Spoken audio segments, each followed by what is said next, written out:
Good day guys, nice to have you here. Today we'll talk about some of the best picks for the month of January 2023 and possibly the coming months as well. This is a prediction and could change depending on whether Moonton will roll out the adjustments to the original server or not. Historically though, they usually do. Also, these heroes were based on official data from the developer's original server and advanced server updates and feedback from former and current Mythical Glory players. Also, these heroes were grouped according to their primary roles officially listed in the game, not the lanes nor areas they are ideally played in. And finally, we'll also share some recommendations for each hero that can certainly help you gain more wins. If you want more content like this, be sure to leave a like, share, and if you haven't yet, subscribe to the channel. Glue is a hero that greatly relies on the player's ability to play in order to be effective. Once you get the hang of his skill set though, it will be very easy for you to dispose of enemies. His entire skill set also allows him to bypass frontliners and head straight to their vulnerable carry and single-handedly take them down. Another reason why Glue is so broken is his ultimate's ability, since by the time his ultimate is over, which in most cases is when the enemy he latched on is dead, his ultimate will be available again within a few seconds. For some people, playing him on the XP lane is ideal, but I strongly believe his best role is to be either as a roamer or jungler. Regardless of role though, keep in mind that Glue's passive allows him to reduce the damage dealt by enemies to him by a certain percentage per stack. So keep on hitting them with your skills as much as possible and become your team's shield. One thing to remember though is despite a portion of the damage dealt to Glue is dealt on his host, turret damage is not included. Johnson's relevance remains untarnished because of how well he goes with a lot of lineups. His secret lies in his ability to join team fights quickly thanks to his ultimate. What makes him very formidable right now is the buff they gave to Dominance Ice, which made heroes, especially tanks with excellent mobility and slowing effects, become more effective by constantly sticking close to enemies, therefore dramatically decreasing their attack speed. Especially marksmen. Good luck to you guys. Atlas is one of the tanks with the highest base defensive stats in the game, making him a formidable roaming support from the get-go. He also has one of the most number of control effects and is capable of disrupting clashes using his control abilities as early as level 1 and greatly becomes effective at level 2 because of his mobility and immunity to slow effects thanks to his second skill. Leslie's most recent revamp improved her ability to inflict tremendous damage and has made her unreal on the battlefield. Now, not only is she capable of dealing high critical damage, her critical damage can now bypass defenses because of its true damage piercing capabilities. She also now has a very dynamic build path. You can choose to give her attack speed equipment in order to gain advantage against high sustained damage marksmen, or build her with burst damage in order to deal tremendous poke damage against most targets, including tanks. Beatrix can be very effective as a jungler and in my opinion suits a dual fighter lineup where two fighters play on the side lanes while she is leashed by a roaming support through the jungle. If that's not your thing, playing her the conventional way of being on the gold lane is still an excellent choice. She's also not heavily affected by the buff given to Dominance Ice, and with her variable weapon set, can be picked against most lineups. 1-1 is still one of our top marksmen. 1-1 may not be very powerful in the early game, but as soon as she gets two of her primary equipment, the game is over. Her ultimate is one of the most overpowered ultimates in the game, which provides absolute immunity and target chasing damage effective in both duels and team fights.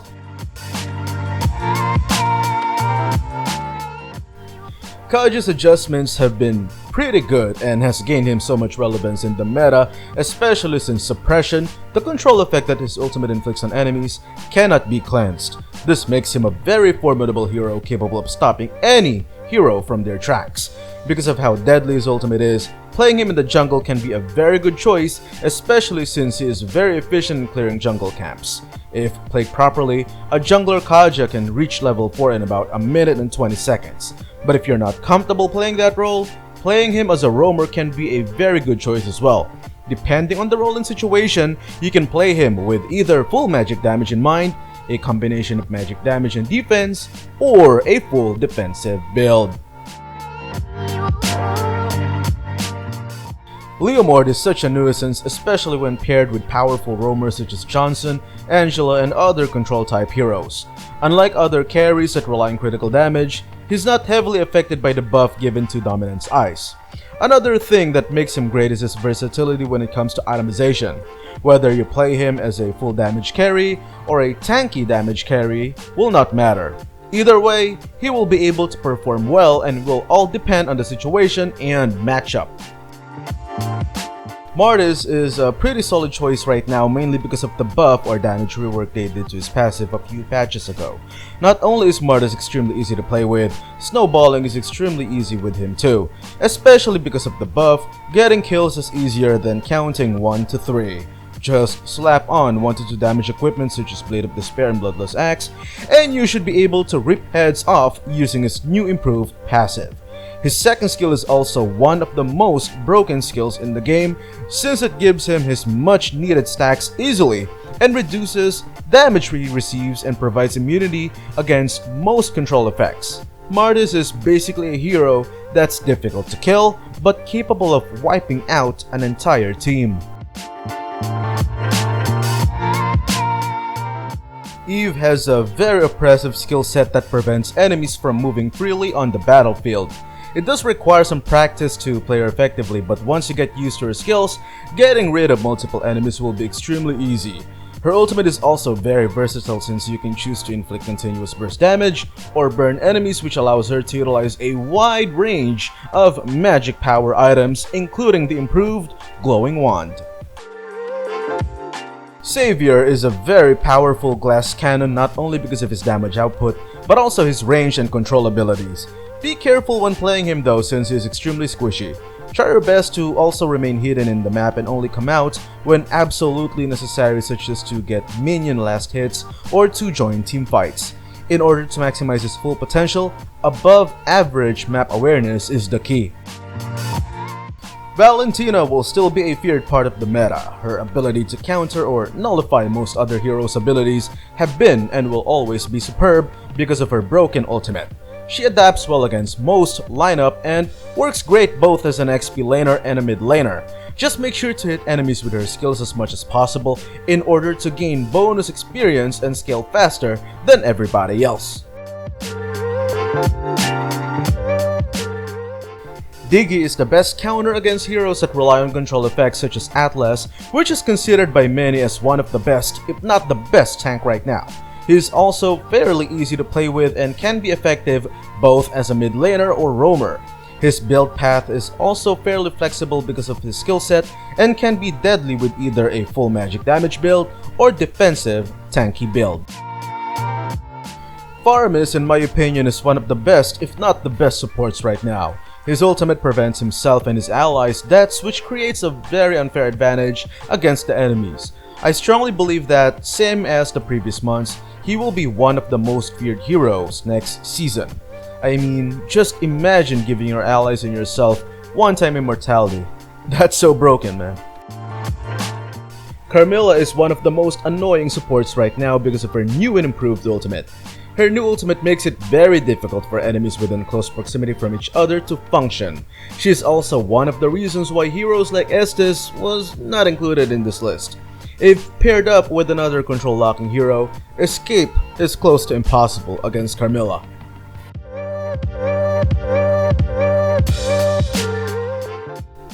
Aemon is a very impressive hero, especially with the adjustments given to Glowing Wand. While I don't think this is an item that he should always equip, but when up against high HP heroes, this can be an excellent item that can definitely burn them to death. He is also a pretty versatile hero that can be effective as a jungler or XP laner because of his burst damage and HP regeneration. Another good trait of his is his user friendliness, which unlike most assassins, doesn't have. Hayabusa does require some practice before you're able to play him effectively. You also have to have a very high attention span, but once you get the hang of it, he can be very deadly and is capable of bypassing defenses with ease. Depending on the lineup, you are also not obligated to equip full damage items because of his deadly skill set that amplifies his skill damage up to 20%. So even if you need 2 or even 3 defensive items against certain enemies or situations, his damage output will still be superb. Joy has a very unique skill set. It's not every day that we get to see a tanky assassin, yet capable of taking down enemies quickly. She's an essential part of any lineup and can be played on multiple lanes effectively. She does require some learning though. For those aspiring to play her, I suggest using the audio cues of her skills instead of nailing your eyes on her rhythm indicators. That way, you won't be distracted visually and will be able to observe the battlefield more effectively.